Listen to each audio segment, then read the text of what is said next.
Hello, everybody, and welcome back to World of Warships Legends. My name is Spartan Elite 43, and tonight we are back in Louisiana, and we're going to be taking a look at the new commander that you guys have been telling me to try out. The none other than the number one, aka Commander Riker. So let's get into it. So first of all, his base trait is airstrike cooldown time and rudder shift time buffs, which is nice. We are going to be running Azure Lane, Colorado, and Palo de Revel as our inspirations to get as good a reload and decent accuracy out of our battle carriers as possible. And then, of course, his skills that we're using, we're running the Flammable Cannoneer, Gyrating Drill Bits, Marksmanship, and Pegasus. You could go Master Mechanic if you want. But again, my idea thought was to try to get a little bit better of a cooldown on these airstrikes. I don't know if it actually worked out in my favor or not. I don't have them quite maxed out yet. I'm getting close to being able to max them out, and by close I mean I'm five insignia short from being able to max them out to level 16. But yeah, for now that's what we got. And of course we're running Fight Fire with Fire. As far as the rest of the build, you guys already know AA Guns Mod 2, we've got Steering Gears Mod 2, we've got Concealment System Module, and we have the Artillery Plotting Room Mod 2. As far as the overall specs and stuff, I'm not going to get into everything, but I do kind of want to show it. You guys can pause at any time and read what you want to read. But 96,300 hit points with a 37% torp reduction and a 32% fire resistance.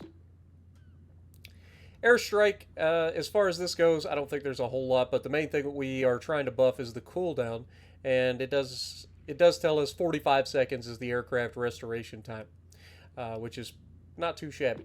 I think that's actually quite a bit better, but I could be wrong. It's not showing in green, so maybe I'm wrong. Maybe I'm reading into it the wrong way.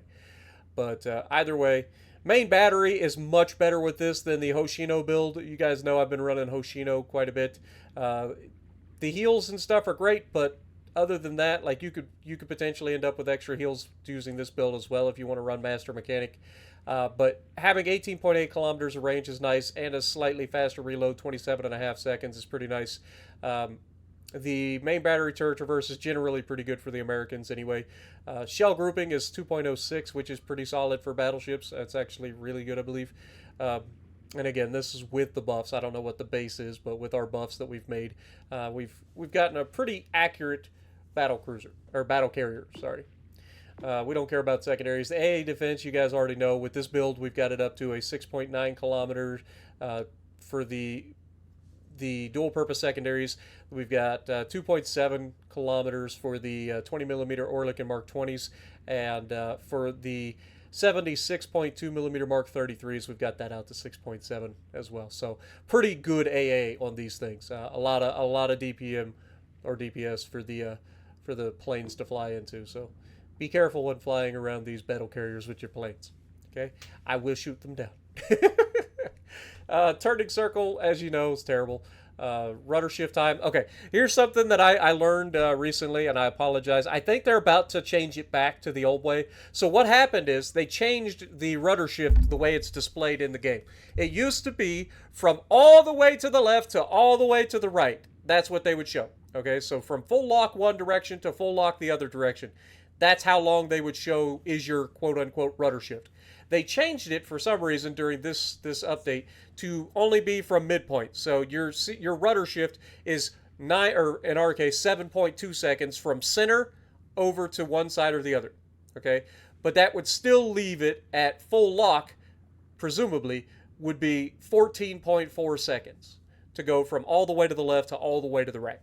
So they, I believe, are about to change this back with an update here in a couple of hours, actually. So keep that in mind, that the rudder shifts are about to change. They're not actually changing anything with your ship. It is simply that they are changing the way that it's displayed, going back to the old way that it was displayed, which is from all the way left to all the way to right, or vice versa, instead of being from center line to left and center line to right. Make sense? Hope that helps, because it's been something that threw me off initially as well. I had no idea that they changed it. I don't know why they changed it. It makes no sense to change it after 6 years, but what do I know?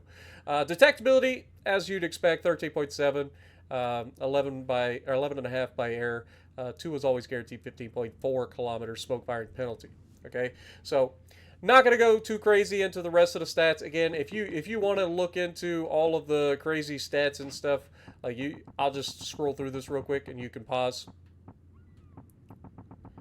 But with all of that being said, let's get to our gameplay. Almost forgot. Gotta get a screenshot. Alrighty, so we are going to be on Sea of Fortune, and right out the gate, I got to give a shout out to the WASA guys that are on our team. Very rarely do I end up in matches where I'm not like the pure focus point of everybody in the lobby, and it's kind of nice when that doesn't happen. But we're going to try to use our Louisiana to kind of be an absolute problem for everybody as far as we can get through this match.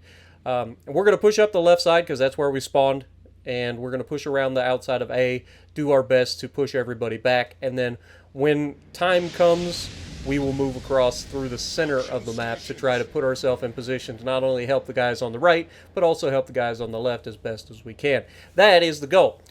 And that should be most people's goals. You guys know that there's one thing that we don't do in this game, right? We don't chase kites. I don't know how many times I gotta say this, but people still do it, so I'm going to keep saying it.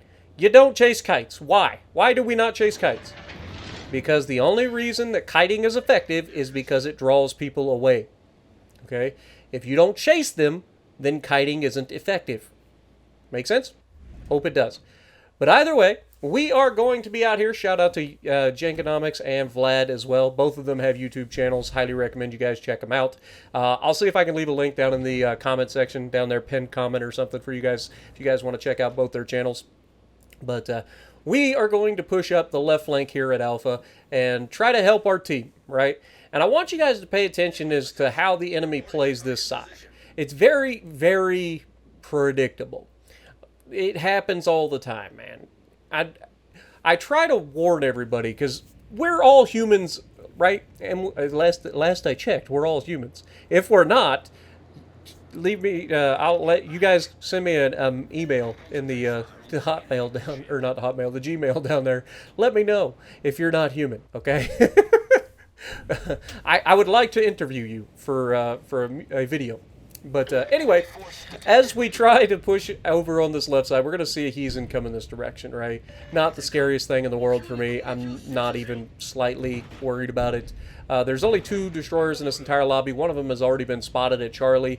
Alpha is currently being pushed by one of our destroyers on our team, and we have a cruiser coming over from the middle as well. The 2 battleships in the middle are kind of heading this direction. One of the destroyers does get spotted. It is a Sharky. What is the Sharky? I haven't actually done a video on this thing. It's just a Z-52. That's all it is. But this man manages to put himself in the worst possible position on the map, and he finds himself immediately getting removed, as he should. And fortunately for us, we get to do the damage to kill him.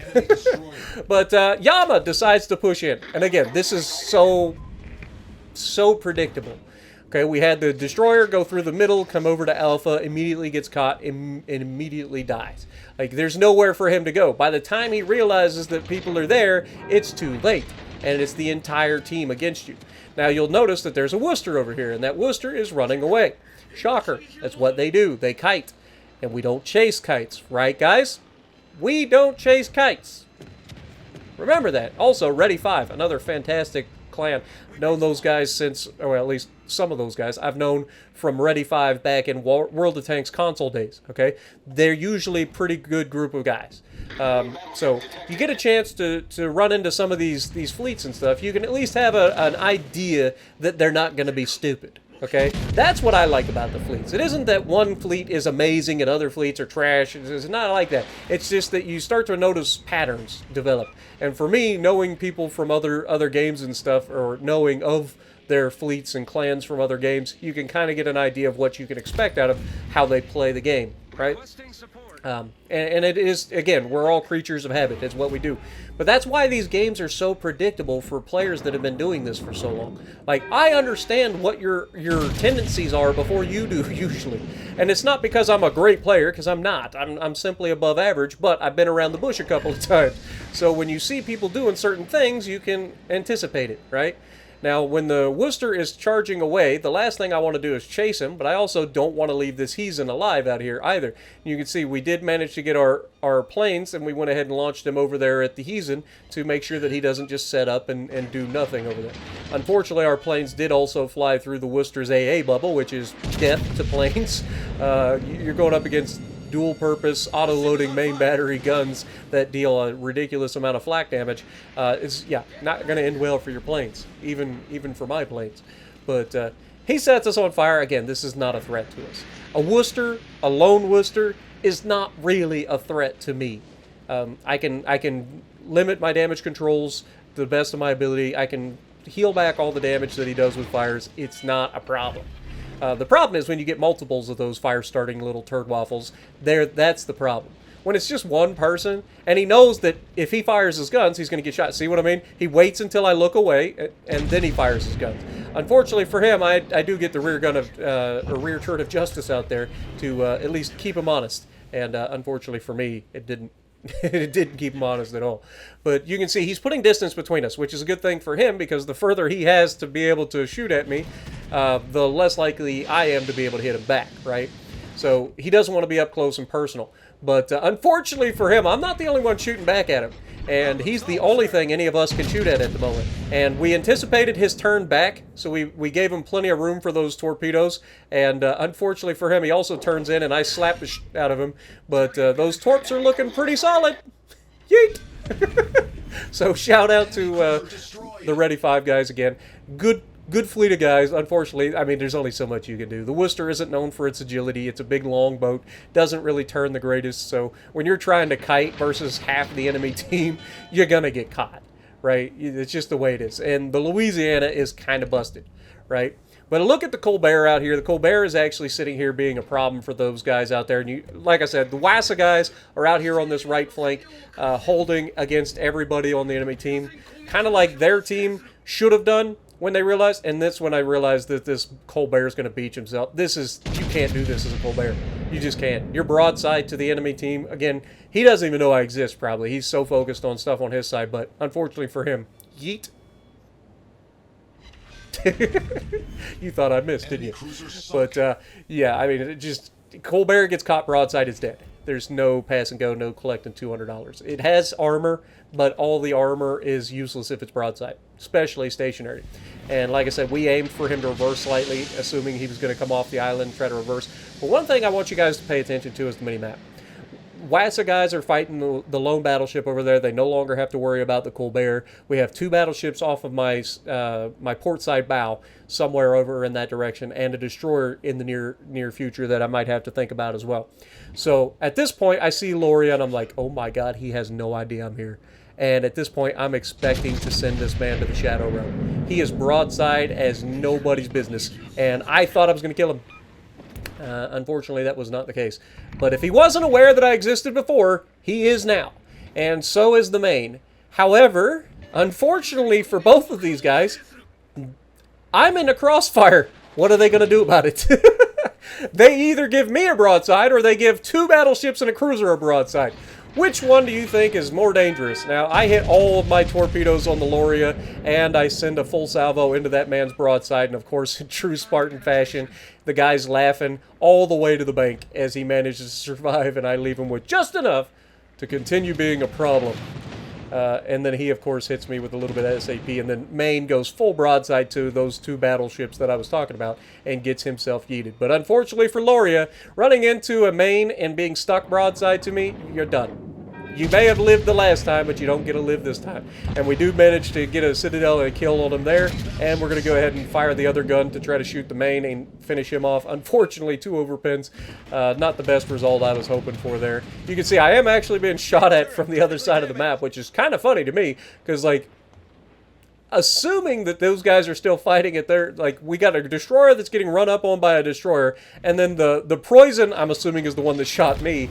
The dude's all, like, max range from me, and yet he's two squares away from the other two guys that are presumably punching his face in right now. And yet he still took a shot at me, which ends up being really the only damage I take during this entire match, and I just kind of walked through the enemy team basically untouched. It's one of those games that you kind of dream about, right? But not only that, we're going to go ahead and try to grab this cap. There's nobody else here to grab it. There's no reason not to. And I'm hoping, with all hope, that I can manage to get this cap in time before the enemy dies, because that gives me an extra little boost of XP. Now, shout out to the Wassac destroyer player as well. He managed to kill the enemy destroyer. He also came over and was responsible for helping get rid of our destroyer on Alpha Cap. So again, it just goes to show you how good, like how the game plays so differently when you have players that know what they're doing on your team. Even if I'm not saying that anybody's the best player, right? Like, it's not even about that, as we pick up the solo cap just in time for the enemy to die. But it was a fun game. I enjoyed it. Riker, pretty solid pick for the new battle carriers. I'm going to be using him from now on. And then, of course, 3,285 base XP with 4 kills, top of the leaderboard. And a pretty funny reaction from Jankonomics or Yonkonomics over there on his channel when he was streaming it live. But with all of that being said, I hope you guys enjoyed. If you like what I'm doing, punch the like button, leave a comment below, subscribe to the channel if you haven't already, and as always, I will see you in the next video.